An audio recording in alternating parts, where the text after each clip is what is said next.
कीजिए, यमुना नदी का जल काला पड़ चुका है। आसपास की हवा में जहर भर चुका है। पेड़ पौधे मुरझा चुके हैं। पशु पक्षी मर रहे हैं।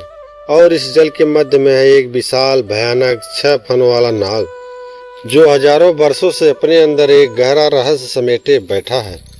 लेकिन उस रहस्य को भेदता है एक बालक, जो दिखने में मात्र 8 वर्ष का है, परंतु उसके नेत्रों में है ब्रह्मांड का तेज।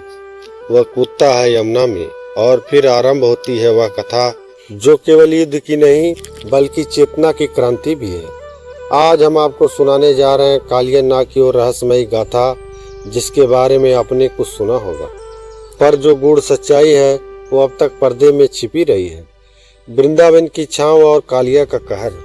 गोकुल और वृंदावन ये 2 गांव केवल स्थान नहीं थे, ये तो आनंद, भक्ति और प्रकृति के सौंदर्य का प्रतीक थे।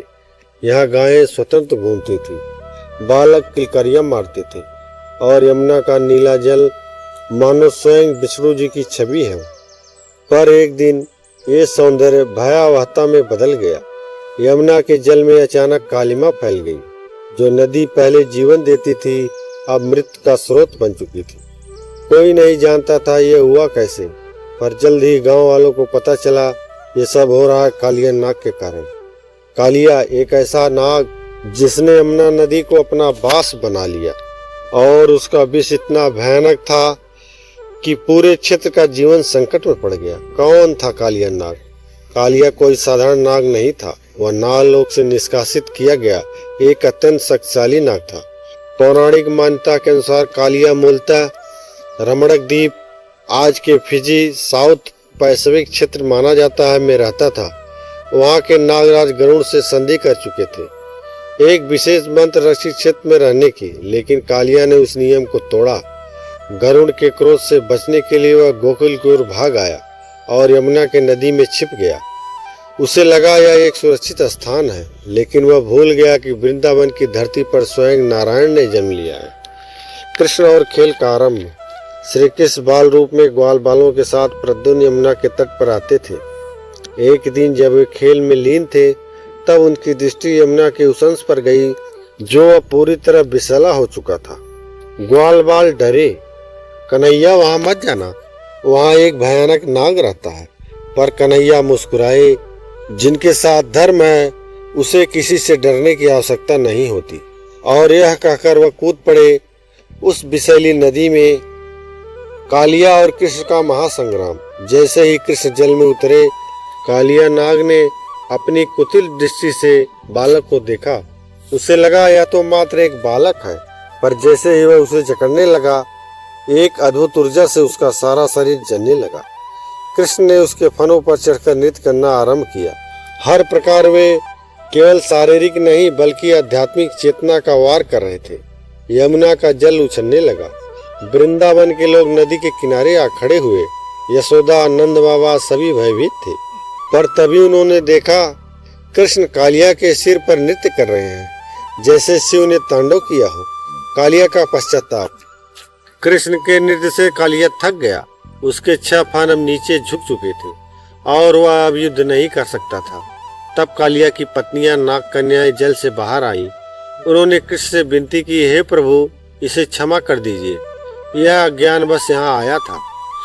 कृष्ण मुस्कुराए, कालिया, मैं तुम्हें दंड देने नहीं, तुझे तेरे अज्ञान से मुक्त करने आया हूँ। यह कहकर कृष्ण ने कालिया को आदेश दिया, यह भूमि मेरे भक्तों की है, इसे छोड़ो और रमणक द्वीप लौट जाओ।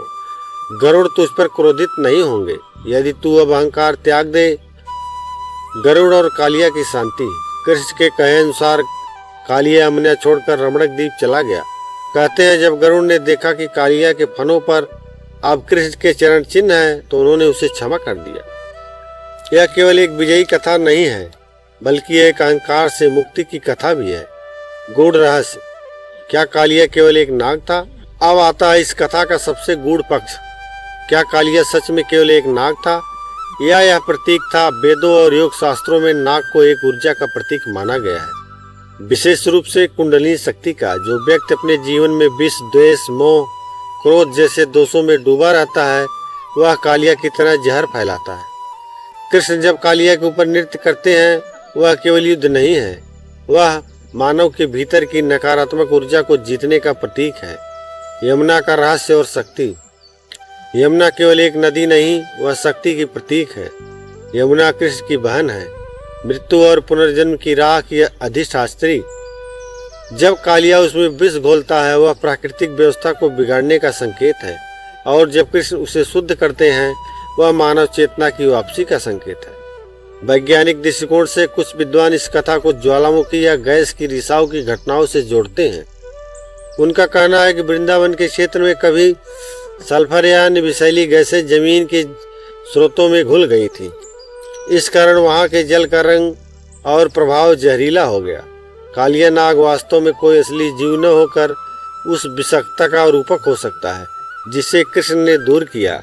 आज के युग में कालिया कौन है? आज का मानव भी कालिया की तरह है। अपनी लालच, ईर्ष्या और क्रोध के विष से इस धरती को प्रदूषित कर रहा है। परंतु हर युग में एक कृष्ण आता है जो चेतना के नृत्य से अहंकार पर विजय पाता है। अंत में एक संदेश, अगर आप यमुना की तरह पवित्र होना चाहते हैं तो अपने भीतर के कालिया को पहचानिए। अगर आप कृष्ण की तरह जीवन को आलोकित करना चाहते हैं तो अपने भीतर के विष का नृत्य से शुद्धिकरण कीजिए, क्योंकि कालिया नाग की कथा केवल एक पुरानी कहानी नहीं, वह एक आंतरिक यात्रा है, एक ऐसा रहस्य जो हर मनुष्य को स्वयं खोजना है। अगर आपको ये कथा रोचक, रहस्यमय और प्रेरणादायक लगी हो तो लाइक करें, कमेंट करें और हमारे चैनल पुराना युग को सब्सक्राइब करना न भूलें। और हाँ, अगली बार जब आप यमुना तट पर जाएं तो उस जल में छिपे इस रहस्य को अवश्य याद करें। तो दोस्तों, यह थी आज की कहानी। मिलेंगे फिर अगले वीडियो में, तब तक के लिए जय श्री कृष्ण। अगर आपको एक